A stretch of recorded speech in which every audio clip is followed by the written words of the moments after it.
Hello, everybody. Welcome to Source Booksellers. We are a small independent bookstore that specializes in nonfiction books here in Midtown Detroit. We are delighted to have you with us this evening for a lovely interview with our author. And I'm so proud to say that tonight is really a Detroit night, a Detroit and Michigan night, because we are in Detroit. We have an author from Detroit. We have a book that's been published by Wayne State University Press. It's published right here in Detroit. And so I think Detroit is high on our radar, hopefully across the country and across the reading public. So welcome to Source Booksellers. And we are going to have our guest come in shortly, and we'll introduce her. So Jean, where are you? Here I am. Yeah, hi, Jean. We're on. Welcome, Jean Elster. We are so happy to have you here today on our webinar, Source Booksellers in Midtown Detroit. You probably heard me say that this is really a Detroit event because we have Detroit people, a Detroit bookstore, a Detroit press that created and published the book. And I'm just feeling real D right now. We're in the D. Which is our little slogan here in Detroit. So Jean Lecia Elster is a very important figure in the Detroit literary scene. She's an award-winning author, and she is a former Kresge Literary Arts Fellow for 2017. And it's quite an honor because there are not many people chosen for that. And it came along in the 2017 group. She's a graduate of University of Michigan. Here we go with Michigan and Detroit again. And also the University of Detroit Law School. I really didn't know that you were a trained attorney. And and I just think that's really wonderful. I'm going to ask a question a little bit later as to how your law training informs your writing. But I want to let the audience know that she has written a series of books, and How It Happens, the book that we're speaking on this evening, is the latest in this group of books. So Jean, tell us about what led you up to this book, and tell us just a little bit about the other books that came before. Right. Well, it's interesting because the story that informs the main plot of this book has been with me almost my whole life. And it's been churning and whatnot. So even when I wrote the books in this trilogy, and you'll see behind me, Who's Jim Hines? Let's see, I can hold it up. Who's Jim Hines is the first in the trilogy. And then we have The Colored Car. And even when I was writing those two, the story behind how it happens was still kind of churning in my head. And really, it's about my grandmother, and just her life growing up in Clarksville, Tennessee, her mother, and her biological father, who was a white attorney and had been Attorney General of Tennessee. And in those days, and this was in post-Reconstruction, the very late 1800s, and really, at that time, the sexual dynamics were such that if a white male desired any Black woman, then he could have her, and even if she was married. And that was the situation that occurred with my great-grandmother and the man that was my grandmother's biological father, fathered three children, three girls, with my great-grandmother. And so this whole story kind of came up with me even when I was growing up as a little girl. My grandmother would talk about this judge. I think they called him a judge because he had been Attorney General, who would always buy all of her school books, who just provided for her, who she had the first treadle sewing machine in Clarksville owned by a private person. I always heard about this guy. And then as we got older and started putting the pieces together, we realized, oh my gosh, this was her father. And so when I was writing, though, there was a lot more to the family history. And when my grandmother and grandfather moved to Detroit, and my grandfather started a wood business. That was the story behind Who's Jim Hines. And then in the colored car, when one of my aunts, all the girls were going to Clarksville, and they had to change when they got to Cincinnati, had to change from this plush first class car they were in to the colored car, which was a totally different potbelly stove in the middle, wood seats, kind of grimy and whatnot, and just the traumatic experience that was. So those two books kind of led to the creation of, I made it to How It Happens because I wanted to give the story around those. So I go into what happened in early 1900s, the late 1800s, and also in post-World War II Detroit, when the girls that are talked about and the son in the first two books are now in college and just their life there. So I kind of cover the whole panoply of the family over several, actually 3 generations, and encompassing 2 different centuries. Well, I was really struck by how deeply you go into the issues that are surrounding women and the condition of women and the really the abuse of women.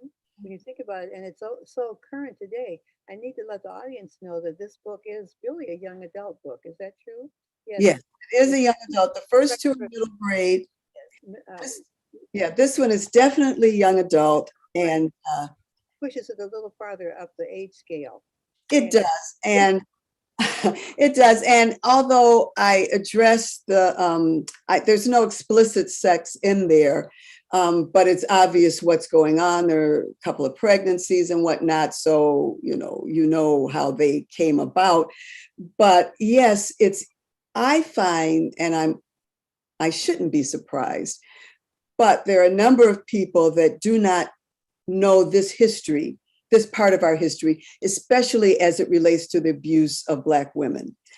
And I think that so much of what's happening now, and so many of the incidents that are happening now, not just with Black Lives Matter, but also with Me Too, is Me Too was started by a Black woman. And so much of that would be understood more by not only readers, but just the public in general, if they knew the story that occurs in How It Happens. And I tell people that even the incident with Sandra Bland in 2015, and how the white police officer felt he could tell her to put out her cigarette when he stopped her, and why she felt at this point in 2015, she could say no to this white man. And he was so affronted by her, he pulled her out of the car, arrests her. And unfortunately, it ends even more tragically than that, because they found her hanging in her jail cell. They say it was suicide. I've always questioned that. And but the point is, I think that whole incident would be understood if people understood this part of the history involving just the abuse of Black women in American history, especially in post-Reconstruction times. People understand it during the times when African Americans were enslaved, but in the post-Reconstruction, this was still going on for decades and decades. So it's very timely. The other thing that I really appreciated during the scenes that you're talking about there is the attribution to the midwife. Mm-hmm. Now, we've passed by a time period, passing through a time period when women were removed from the birthing process, except for the physician that's there. But the use of the midwife and the knowledge of the midwife is brought to bear somewhat in the story. How did you wind that through so well? Well, this was one of the stories that I had heard from my grandmother, that all of her children were born at home. There was one Black hospital in the city at that time, and I don't even know if they had a maternity facility there. I kind of doubt it, because it was a small a small building. So, and if you talk to many people from that time period, they were born at home. And so you would use a midwife. And so I brought to bear what I had heard from my family stories from my grandmother, and even from one of my aunts who recalled hearing the little cry of her baby sister, one of her baby sisters, when they were being born. So this was all done at home. The family was home. The kids were home. And so I wanted to make that a part of the book. And I also wanted to use that part of the book to bring out certain other parts of the family history, during the labor. And having had 2 kids myself, and I had long labors, I know that, during those times you start talking about things that you may not, normally talk about. So I kind of wanted to use that as a means of bringing out other things in the story. Well, it's so impactful because we forget that there was a time when children were born like this all over the world, and of course, certainly in the South and in the more rural parts. And believe it or not, I was born like that right here in Detroit. Now, I don't know if they had a midwife. I think the doctor finally came to my mother at our house where we lived. So I was actually born in the room that I grew up in. Okay. On Vinewood Street in Okay. what we call Old Detroit. Yeah, right. So I really like that very much. And I know people have done a lot of returning to the use of midwives, and that practice is going on rather strongly now, which I think is a good thing. Right. So, Jean, I think you have a passage that you're going to read to us, at least the first passage from the book. Would you like to do one of those now? I would love to. I want to read from the first chapter. And this chapter kind of sets the stage for the rest of the action that happens in the book. But it's from chapter 1. It takes place in 1890 at the boarding house. And I will, excuse me. I have these marked with my Post-its here. A few weeks after Mrs. Beatty hired her, Addie had just closed the door to a boarder's room and walked over to the top of the stairs, carrying a basket of laundry. She stood there and watched as Mrs. Beatty waited at the door, ready to greet her boarders as she did most evenings. Addie was almost halfway down the stairs when Mrs. Beatty looked up at her and said sharply, "Addie, make way for Mr. Mitchell. Did you clean his room? Are those his shirts?" "Yes, no, ma'am, this basket." She was flustered as she tried to hurry down the steps, answer Mrs. Beatty, and steer clear of Mr. Mitchell at the same time. The heel of her shoe caught the edge of the worn rug that was tacked to the steps. Still holding the basket with her left hand, she let go of the basket with her right hand and grabbed the banister to keep from falling. "Yes, ma'am, I cleaned his room. These are Mr. Bradley's shirts, ma'am," she said, still steadying herself. "Mr. Mitchell's shirts are already hanging on the line." Mr. Mitchell looked straight at her as he made his way up the steps. He seemed to be watching her every move. Addie knew she should look away. There was no question about that, him being a white man, but he was staring her down strong, and she felt that she had no choice but to return his gaze. She glanced aside as they passed each other. When Addie reached the bottom of the stairs, Mrs. Beatty cleared her throat and said, "Mr. Mitchell, you be sure and let me know if your collars need more starch." "I'll do that," he answered from the top of the stairs. Mrs. Beatty grabbed Addie's arm, stopping her as she walked past. Addie looked down at her basket of laundry as Mrs. Beatty spoke.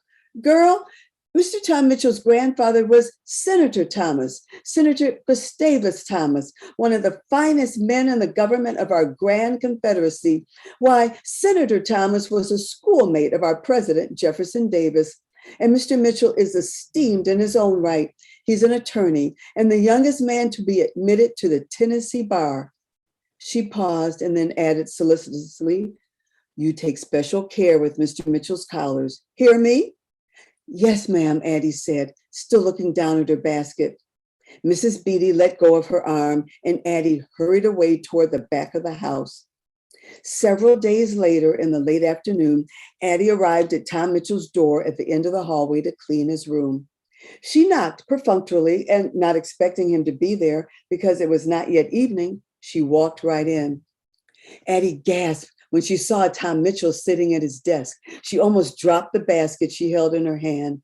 If Mrs. Beatty finds out one of her boarders was still in his room when I entered, Addie quickly blurted out an apology. I'm sorry, Mr. Mitchell. I'll come back later. She immediately backed out of the room, ready to close the door. Nonsense, Tom Mitchell said, putting his pen in the inkwell as he spoke. You don't have to do that. You can straighten things up while I'm here. I'll be working at my desk. Yes, sir, she said. She glanced over her shoulder and looked down the hall to see if anyone was watching her, but no one was there. She re-entered his room, closing the door behind her. Addie did not dare look over at Tom Mitchell as he sat at his desk, but she did not have to look at him to know that even though he was sitting there, he was not working. She could feel the force of his gaze upon her while she worked. She was staring at her while she moved across his room, and she knew it. She finished her work as quickly as she could. She just wanted to get out of that room and away from that man. Alone with a white man in one of her rooms? I just hope Mrs. Beatty never finds out. She'll have my job for sure. She quickly gathered Tom Mitchell's clothes off the floor, his shirt and collar, his nightshirt and drawers, and filled the basket. There, now I'm finished. She felt a wave of relief. Then, looking down at her basket, Addie walked toward the door. But just as she started to pass Tom Mitchell, he reached out from where he sat in his chair and grabbed her arm firmly. Addie gasped and briefly held her breath, her eyes fixed on the basket. Oh my God, her body tensed. What's he going to do? What's he going to do to me?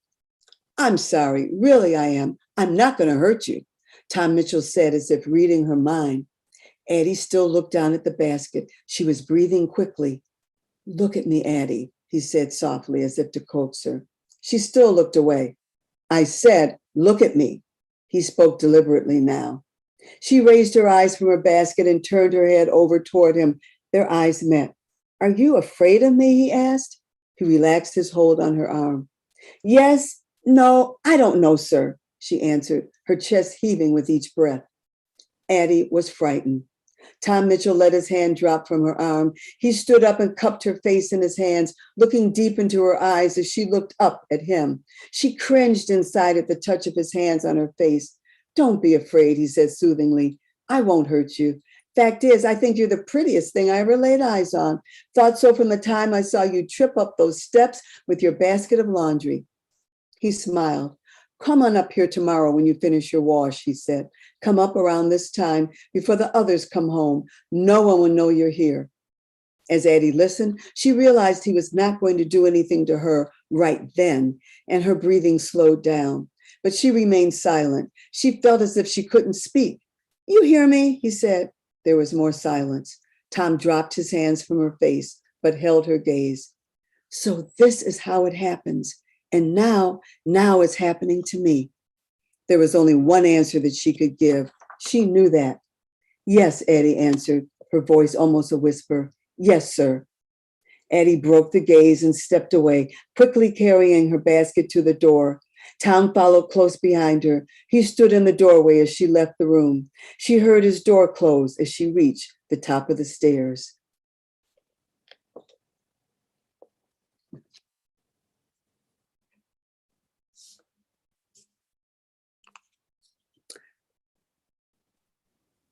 Thank you very much. Wow. You. That was just excellent. Thank you. Write beautifully. And with such description, you read it beautifully because you wrote it. Not all people that write read their works as well. Thank you. Thank you. But it's so poignant and it's so fresh, as you said. It's for a young adult, and these are understandings and stories that would be so helpful to young people today. Let me ask you this question. You are a trained lawyer, University of Detroit Law School.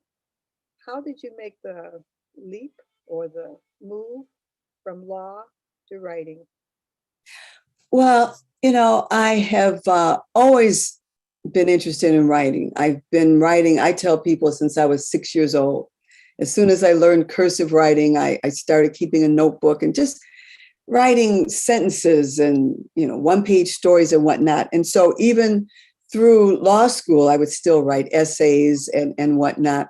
So I practiced law for a few years. I did corporate law, some tax law, and I still pay my bar dues, even though I don't practice, just because after you work so hard to get licensed, you want to keep it. But what happened when I got married and had children, and my bachelor's degree is in English from the University of Michigan. So I wanted to do something from home. I wanted to do something home-based. And that's when I fell back on my English degree and my training as a writer. And I started doing editing books. I started doing ghostwriting for prominent pastors around the country.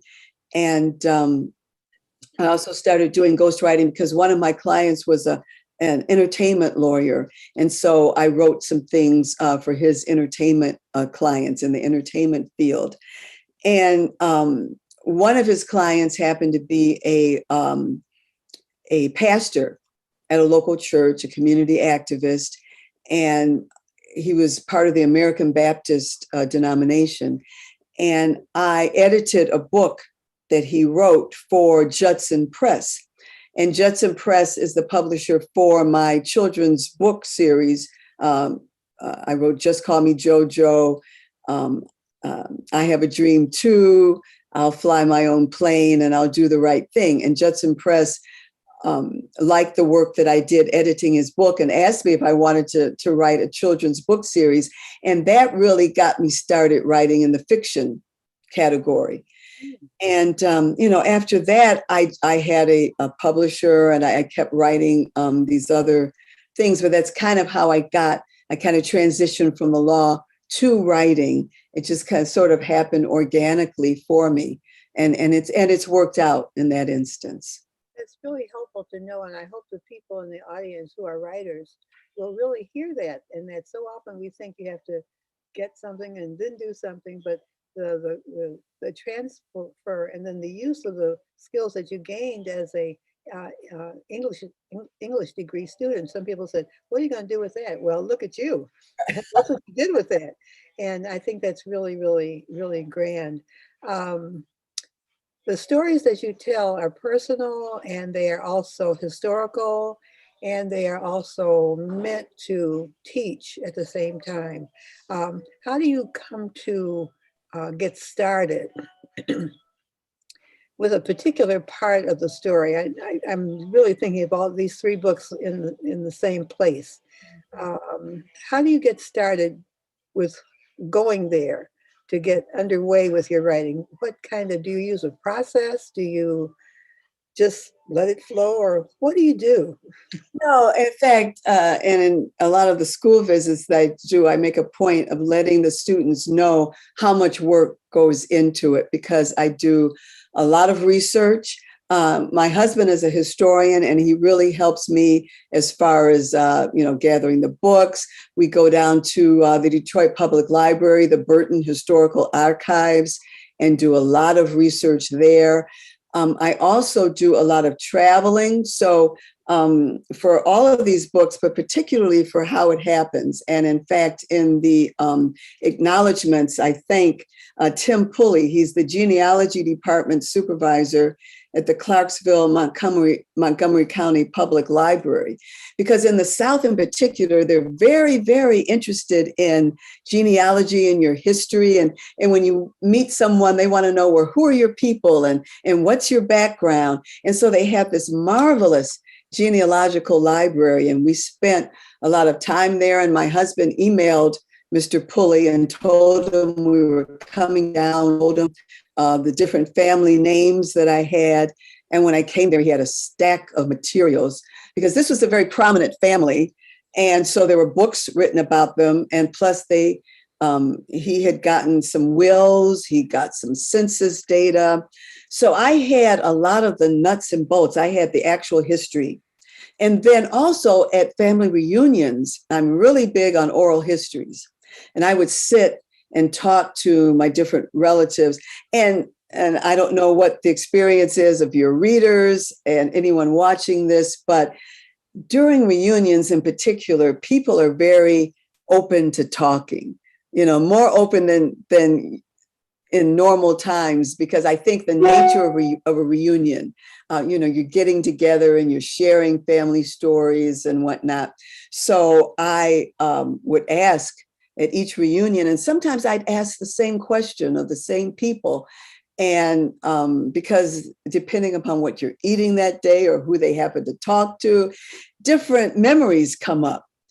And so I would do that.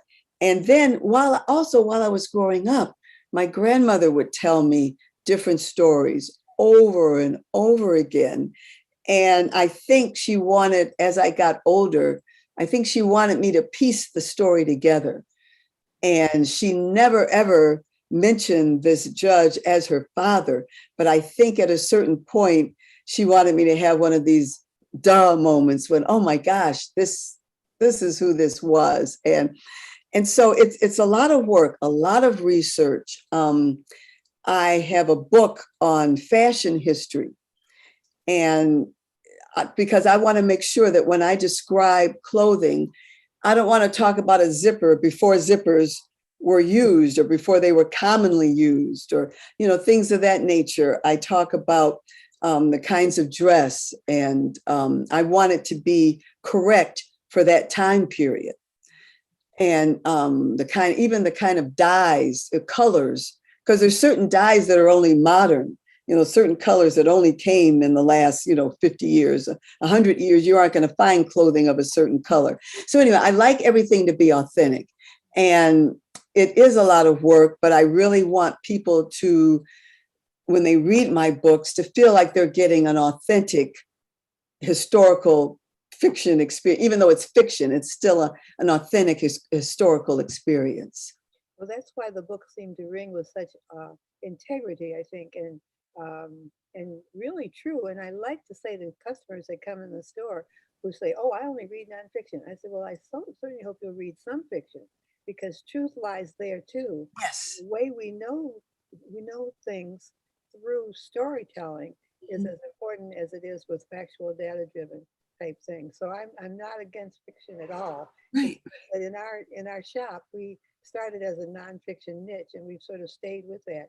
But we have our wild edges, which are our books by novelists, fiction, and some other things. So we keep our edges kind of. And I'm really thrilled that you carry my books there, because I'm glad I fit into that. I'm really glad too, Jean, because we need good writing for young people. When I say good, I mean the writing that has historical accuracy, that is well put together, that the language is well used and all that, because it's a teaching tool. At the same time, a book of interest. So I'm really pleased to have your books here at the store. So I wanted to ask you, are you writing anything new? But you can save that until we get toward the end. Okay, we'll wrap up with that. Okay, you have another passage that you're going to read for us? Yes, I will. I want to read. Now, this passage is from the middle of the book, from chapter 6. And actually, it's Dorothy May, who is the middle child of Addie Jackson and Tom Mitchell, because at this point they have had three children. And Dorothy May is away at college. She learns of Tom Mitchell's death. And so that's what I want to read from that portion. Dorothy May stood in the doorway of her dormitory room as she opened the envelope and read the short, handwritten message. "Sister, I thought you should know. It was probably posted in the Nashville paper as well. Love, Patsy." Folded inside the notepaper was a clipping from the Clarksville newspaper. Dorothy May unfolded the clipping. It was a death notice. "Thomas Mitchell passes on to his reward. We regret to announce the death on October 31st, 1912, of Thomas Mitchell, a son of the late George Mitchell and a grandson of the esteemed Confederate Senator Gustavus Thomas.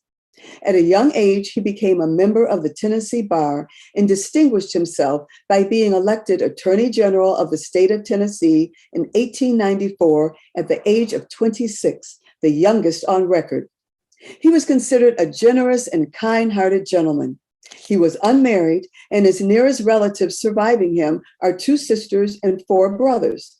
The funeral will be held tomorrow. Dorothy May closed the door to her room. Then she walked over and sat down on her bed. Her chest felt heavy. She reread the following line from the obituary over and over. His nearest relatives surviving him are his 2 sisters and 4 brothers. So this is how it is. I've got 2 fathers, one white and one colored. The white one never acknowledged me in public. The colored one never acknowledged me in private. Dorothy May walked across the courtyard to the administration building. The dean's office was on the 1st floor, and his secretary was still at her desk. Dorothy May entered the vestibule where the secretary sat. "I'm Dorothy May Jackson. I received word that Dean Conrad would like to see me." "Yes," she said, looking up at Dorothy May. "Dean Conrad is expecting you. You may go right in." "Thank you," Dorothy May said. She knocked on the door. "Come in." When Dorothy May entered the dean's office, he walked around from behind his desk and greeted her with a handshake. She had seen him from the stage at the welcoming assembly and from across the courtyard as she made her way to classes. But this was the first time she had seen him face to face. He was a short man, not much taller than she, and his skin color was a darker brown than it appeared from a distance. "Please, have a seat," he said, gesturing to one of the chairs opposite his desk. He returned to his chair. She cleared her throat. Her palms were moist. "Miss Jackson," Dean Conrad began, "may I begin by saying that I was recently made aware of the death of your—" The dean paused. "Your patron," he considered, "your patron, the Honorable Thomas Mitchell, and I am deeply sorry for your loss." "Thank you, Dean Conrad," she said, wiping her hands against her shirt. "Patron? You call the judge my patron? That's the word you chose? You might as well have called him my father. You know, oh yes, I'm sure of it. You know the judge is my father. Well then, let's get on with it." The dean continued. "Judge Mitchell was one of the early and most generous contributors to this college when the founders of the school were seeking donations to begin constructing the facilities and hiring teachers. Judge Mitchell made a very clear stipulation that he would make a substantial donation, but that a portion of the money must first and foremost be set aside to fund the education, as well as the room, board, and a small stipend of one Miss Dorothy May Jackson." The dean nodded toward Dorothy. "Your place in this college is secure for as long as you remain a student in good standing, Miss Jackson," he said. "Again, I'm sorry for your loss." Dean Conrad stood up, the signal to Dorothy May that she should do the same.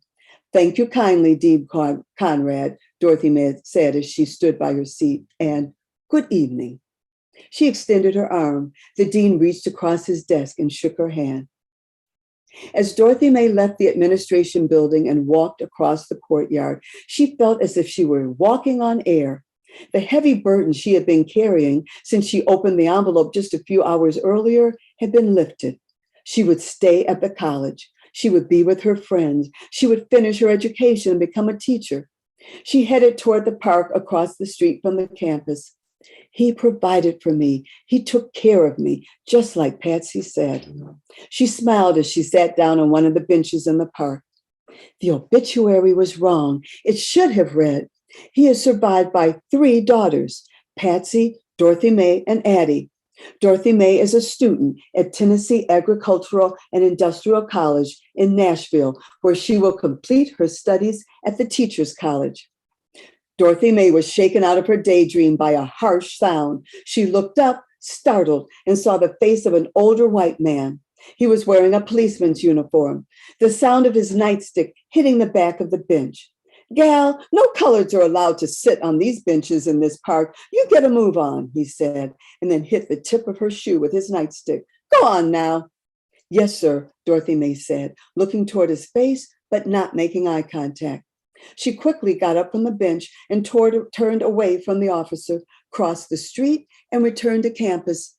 When she got back to her room, she sat at her desk and wrote a letter to her mother. She explained in that note just what Dean Conrad had said and how the judge had provided for her education, even in death. Beautiful. Thank you. As you were reading, I couldn't help but think how many times that scenario has been repeated over the years. Yes. I know specifically of someone, and there may have been more who have had that experience. So I'm sure that your writing of it will help to bring forth that understanding and that knowledge. I think so. Yes, yes. Thank you so much. Um, I read a little piece about a little boy getting born, and I'm not sure which generation that was, but there was some joy that this little boy had gotten born. Yes. Excuse me.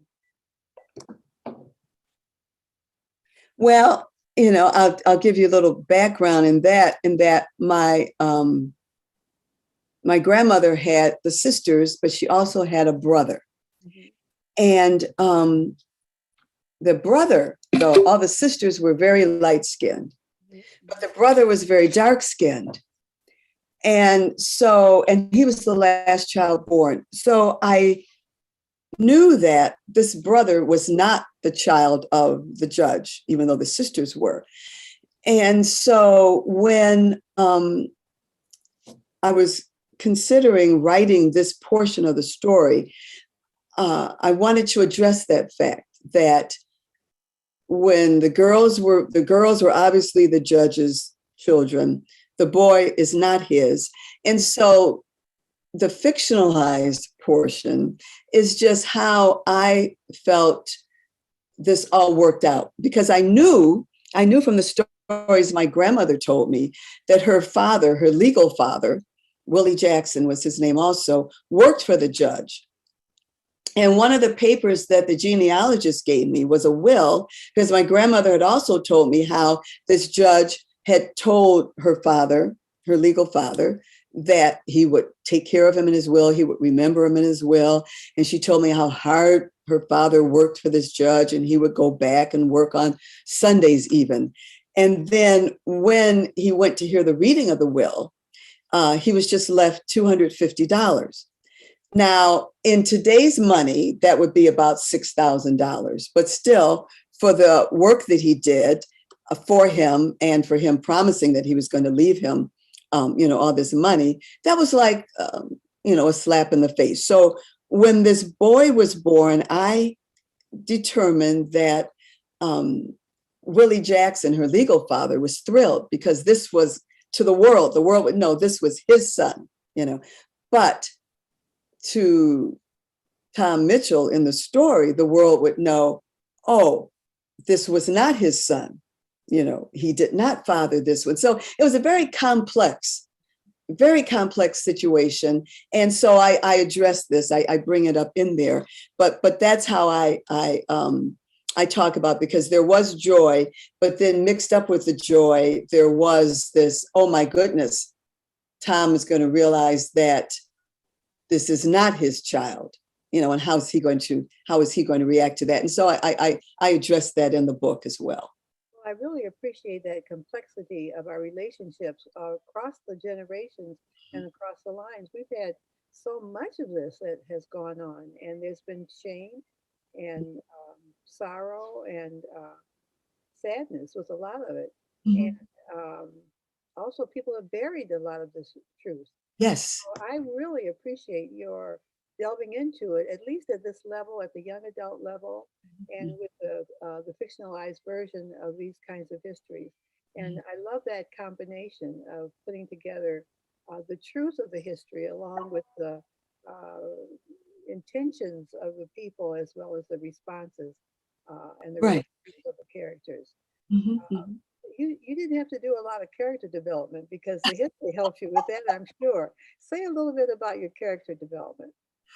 Oh, that's an excellent question, because we see, and there are three generations Mhm. this book. And so they kind of overlap. And so I show at first Dorothy May as a young girl. And there is a fire when she's growing up, and where she is disfigured. And so I show her as a young girl. Then I show her as a um, young adult, um, early 20s, late teens, early 20s, when she's going away to college. And the college is now known as Tennessee State University, and it still is one of the HBCUs. It's still in existence. And that's where she was educated. And then I have her as the mother, raising the family that are introduced in the first two books, and there are four girls. The oldest is a boy. And so what I try to do is show how each of these generations comes to terms with the reality of this history, which is the history between Addie Jackson and, in the book, I call him Tom Mitchell, and how each of them comes to terms with that. And Dorothy May comes to terms with it, as you mentioned just a few minutes ago, kind of hiding it. So she wanted us to know about the judge, but she doesn't tell us the truth. And so I develop her character as raising this family in Detroit as a woman who is very light-skinned, who could have passed for white had she wanted to, but she didn't. And she raised this family, this African-American family. And then I developed her daughters, the characters, mostly dealing with the daughters, although I do talk about her son. He goes away to med school, Meharry Medical School, also in Nashville. But so I developed those characters in knowing they finally realize what the situation was with their grandmother, who their mother's father really was, and just how they come to terms with being Black women in post-World War II Detroit. So there's a portion of the book I'd like to read from, if that's all right, when two of the sisters, and this is from chapter 10, and this takes place in 1948. And Jean is talking with their oldest sister, Patsy. They're at an ice cream parlor, and how they figured out who their mother's father really was. So it was a Sunday evening after dinner, and Jean continues as she talks to Patsy. I had stayed back in the kitchen with Mama. I was reading a book at the kitchen table, and Mama had her fountain pen and jar of ink and some of that linen stationery she likes to use. Even today, she still buys a box of it whenever we pass the stationery counter at Klein's or wherever. Anyway, she was writing a letter to one of her Clarksville friends, probably. There was a knock at the front door. I could see straight to the screen door from where I was sitting in the kitchen that there was a woman standing there. She was peering into the living room through the screen, and I knew right away it was Raylene Wilson before Mama even said a word. I could tell by her head twitching. Mama said, "Who is that knocking at the front door? Folks around know to come around to the back door. Lord have mercy." I watched Mama get up from the table and go up to the screen door. "Why, Mrs. Wilson, good evening," she said. "How are you? I wasn't expecting you." I know. Forgive me for coming out of the blue like this," Raylene said to Mama, "but I wanted to thank you for the jars of food you sent over the other day. That was mighty generous of you." Anyway, Raylene was standing at the door, and Mama said something like, "Glad to share what we have, Mrs. Wilson. Won't you come in for a bit?" Mama unlatched the door to let the woman in, and as soon as Raylene stepped into the living room, I could see her eyes get all big and wide. She looked all around the room. Mrs. Ford, you sure do have a lovely home," she said to Mama. Mama thanked her and said, "Let's just go on back to the kitchen." And then as Mama led Raylene into the dining room, I could see the woman stop in front of the china cabinet. She put her hand up to her mouth, and then she said, "Lord have mercy, I can see myself in all that silver. Look at that, just like a mirror. I didn't know colored folks had anything this nice," she said. "Never in my life?" Her head twitched even faster as she leaned in closer to the cabinet. Mrs. Wilson, Mama said to her, just follow me into the kitchen. I could see Raylene's face had changed after looking at those silver pieces. She got a scrunched up look about her, almost a mean look, and her head was twitching up a storm. When she walked into the kitchen, she looked straight at me but didn't say a word. I moved over to the stool next to the stove and sat there. Mama motioned for Raylene to take a seat at the kitchen table. Raylene shook her head. No, I can't stay. I just wanted to come by and thank you for the jars, Raylene said. The words were polite enough, but now her tone of voice was cold. You're most welcome, Mama said. Then Raylene said, some of the women said that your husband runs a trucking business. Yes, that's right, the Douglas Ford Wood Company. They said he has his own drivers. Yes, Mr. Ford hires his drivers from the men in the neighborhood, Mama said. My Harry's good with a tractor. I know he'd be good with a truck. Could you ask your husband if he could hire him to drive one of his trucks? Well, Mrs. Wilson, Mama answered, he doesn't need any drivers right now. I don't want to know what you think, Raylene Wilson said, her words short and clipped. I want to hear it from your husband. Excuse me, Mama said. You're mistaken if you think you can come into my house and what? You think just because you have light skin and straight hair that you can talk down to me? Raylene said. Her voice was getting pretty loud.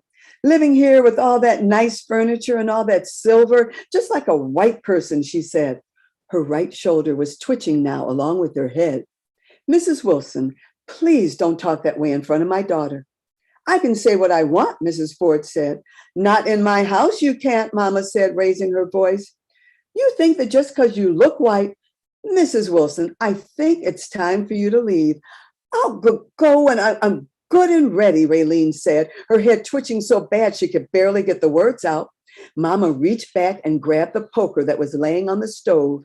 You do not come into my house and talk like that, especially in front of my daughter, she said, holding the poker at her side. Oh, yes, I can. And I can say what anybody looking at you can see plain as day, that some white man took your mother, that... But before Raylene could finish her sentence, Mama stepped forward quickly, raised the poker above her head, and whacked it across the kitchen table right next to Raylene. Raylene screamed. I screamed. Now you get out of my house before I let this poker fall across your head, Mama said in a low voice. Patsy, Lord have mercy, I don't think I'd ever seen Mama that angry before, ever. Oh, Lordy, please don't kill me, was all Raylene said. Why, she even stopped twitching after Mama hit that poker across the table. And you leave out the back door, the same door you should have come through to begin with, Mama said. Raylene ran out the kitchen and through the back door. Mama followed close behind, the poker still in her hand. Help, I'll call the police, Raylene said. Go on and call the police, but first you get off my property, I heard Mama say to her. Jean looked at Patsy and leaned back against her chair. And Mama never said another word about what happened that day. Never. But Raylene's words, some white man took your mother, they stuck with me. I guess because when Raylene said that, that's when Mama whacked the poker across the table, scared me to death. I didn't know what those words meant. And that poker left a mark on the table, even though I could tell Mama or maybe Daddy tried to smooth it out sometime after that.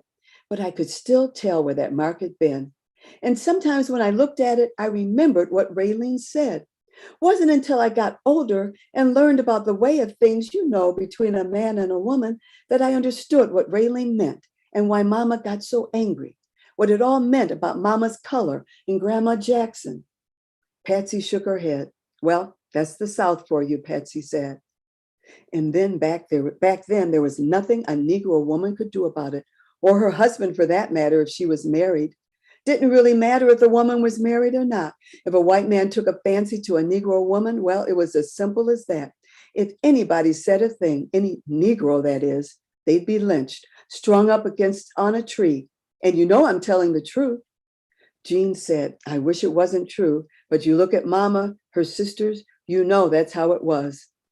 That's how it's been for a whole lot of Negro women, Patsy said. Truth is, I don't know if things have changed very much down there. down south, even now. Wow. Thank you, Jean Elser. This has really been great. I think there may be some questions. I want to call Allison back in to see if there's some questions or comments. I don't see any questions in the chat. Well, we can continue on just a little bit because I'm sure you got plenty, Janet, because I just wanted to make sure that we weren't overlooking anything else. But Oh, okay. yeah, so I did think that, but first of all, Jean, I just love the way you bring these very big issues into focus through this lovely story and the lives of people. This is why I like to have some fiction in the story, because we get into the interior lives of the characters and really learn about their responses to the lives that they're living, which I really love that. I think that's just great. The other thing I wanted to say, have you say a little bit about, was the chronology of the story. It's very obvious. It's very, clear that you're moving through time. And I'm not sure where it ends up. Does it end up after the Second World War? I don't remember that. it ends in the early 1950s. Mm-hmm. And that time period is just so important. I lived through that time period. My mother was actually born in 1898, so she was a really old person when she passed away at 98. And so I know some of that time period from this side, this time period. So I really do appreciate it. But say a little bit about the chronology. I think it flows beautifully. And I just wonder how you manipulated all that so well. You know, it almost happened organically because I knew I wanted to start in the late 1800s, because that's in 1890, that's when my grandmother was born. And that time period is so rich in American history because so much was going on. And that's really one of my favorite time periods in African American history, because I like to quote from The Tale of Two Cities by Charles Dickens. It was the best of times and it was the worst of times. You know, there, as I mentioned in the book, there was still lynching going on, but there were new educational opportunities. You know, the HBCUs were opening up. My grandmother was able to go to what is now called Tennessee State in Nashville. And so I knew I wanted to talk about the richness of some of what was going on. But then also, and I do touch on in the 1930s, you know, that time period. But then the post-World War II period, right at the end of the war, and I talk about some during the war, because I talk about a bronze medal that Douglas Ford Jr. got. He was part of the Buffalo Soldiers, one of the Black troops in Italy at that time. And so I wanted to make sure that was in there. And but right after that, that post-World War II time, when the Black soldiers were coming back, hoping against hope that things would change. And I wanted to bring in there that there was a lot of hope, but there wasn't a whole lot of change. There was still the rampant racism and that was going on there. So the time periods really almost opened themselves up to me. I had to kind of address that post-World War II time. And I always like different dichotomies. Not just black, white, and male and female, but also different class differences, educated and uneducated, or less educated, I'll say. And I even bring in some of the criminal element in that time period around the recreation center, where a lot of the Black students that were attending at the time, it was Wayne University. It didn't become a state university until later. A lot of them worked for the recreation center while, helping to put themselves through school. And so I just wanted to bring all of that in, and all of that is in stark it comes across starkly during those particular time periods that I address. And I also like to talk about that time because it was before, I guess, the time period we call the modern time period. And so many people don't know how rich that was in African American history. And so I want to make sure that people know what was going on. This was the backbone, really, of what we have now. So those of us who are around today, and even with your daughter, we stand on the shoulders of the people that came through during that time period. So I really want readers today, especially the young adult readers, to know this was a very important time, a very rich time in African American history, and this is what so many of them had to overcome, and they did overcome it. They did.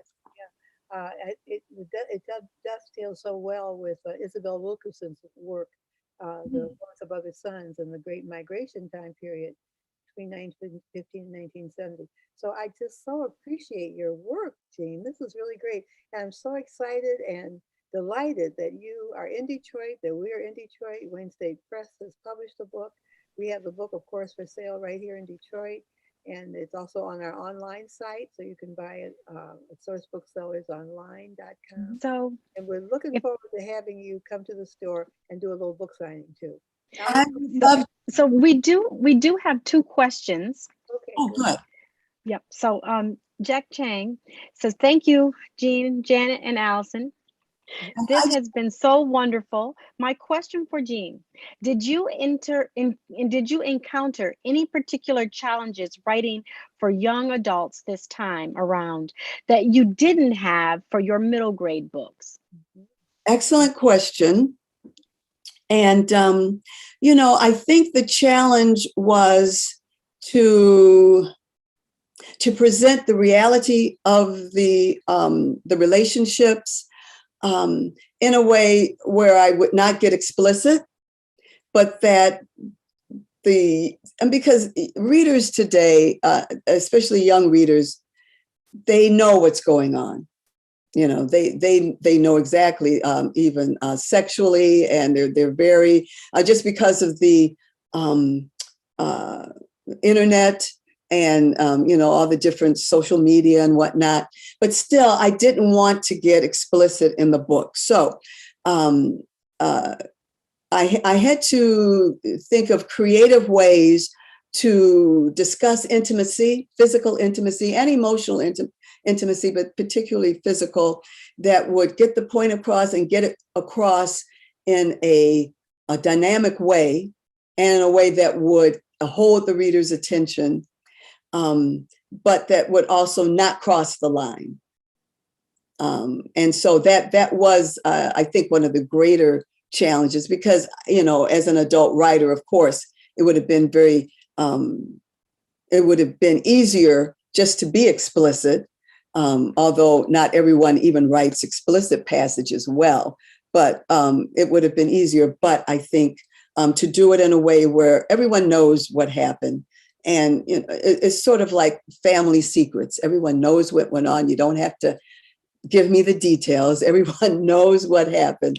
And let's get to a deeper part of the story. And so that's what my aim was. And so that's what I had to work harder at.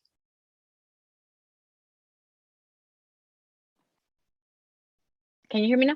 Your next question is from Hillary Jones. Since you mentioned your interest in the period of African American history that you write about, and what authors did you read, or what author/historians influenced the writing of the novel?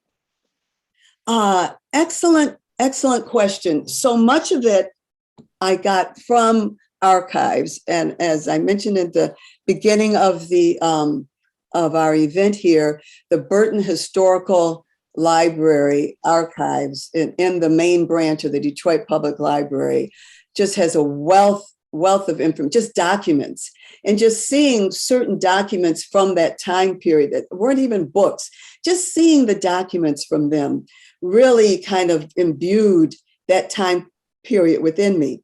I also, as I mentioned, my husband is a historian, and he has a wealth of books on Michigan and Detroit history.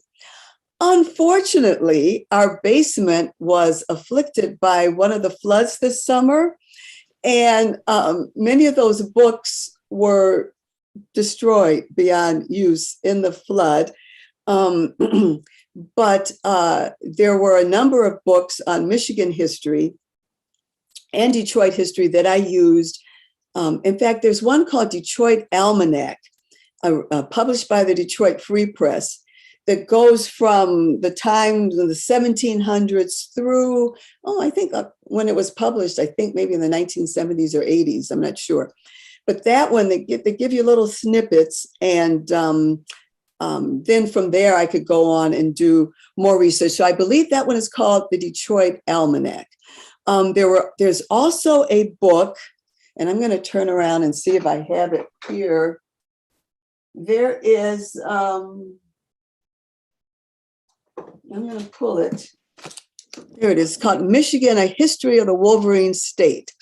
This one was not in the basement, thank goodness.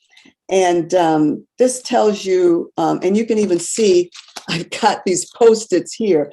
I used, this where I got a lot of information. There's also a book, and I cannot think of, there's an African-American historian, and you probably carry her book, where she talks about the early history of Detroit. And I saw her speak at the DPL.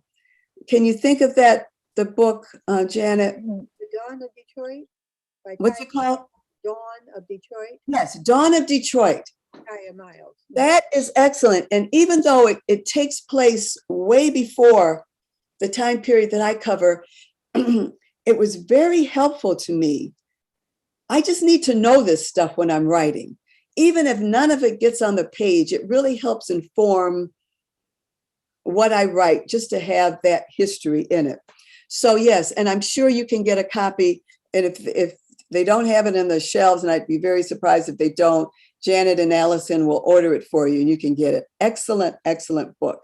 So those in particular. And what I also did, and this is something peculiar, I don't know, to my husband and we love to visit cemeteries. And if you go to Elmwood Cemetery, oh my gosh, a lot of the African-American and Anglo-American folks that make up the history of our city are there. And I just like to see their tombstone. And there's one, Elizabeth Dennison, who was the first African-American woman to own property in Detroit. Her tombstone is there. I just like to look at that stuff, it just kind of enriches my understanding. And you can walk, the house where she owned is right by, it's a parking lot now in the Greektown, right by the Greektown Casino. And just walking over that ground, it just helps me when I write, helps me in my research. So I hope that helped answer your question, but it's multifaceted. I do a lot of things that people don't know I do. I'm going to the cemetery even, but it just helps. It helps me to bring depth and authenticity to my characters. It really does. Even my grandparents being landowners in Detroit in the 1920s, it just helped me to know, well, who was that first Black woman landowner in the city? It just helped. It just helped. That's all. So, so Hillary Jones is also saying, thanks, Jean, for your discussion. I missed the very beginning and your discussion of the Burton collection at the DPL. It's such an important resource. Thanks, Allison and Janet. Thank you.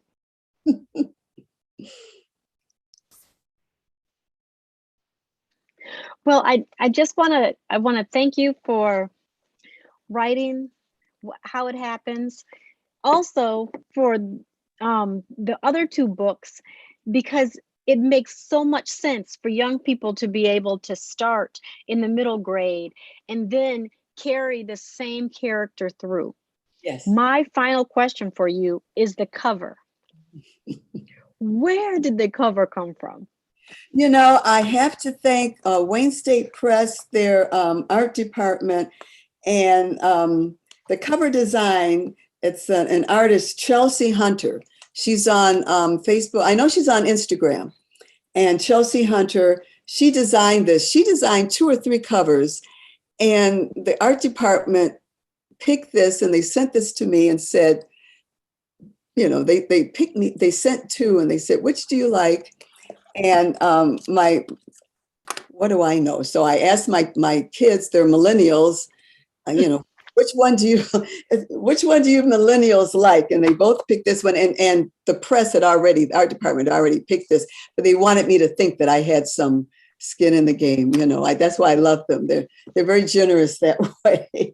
So that's what they did. But I get a lot of good feedback on this because it's eye-catching and it kind of draws folks into it, and just the way the title is placed on there. So that's kind of like the story behind that. Wonderful. So we thank you for spending tonight with us.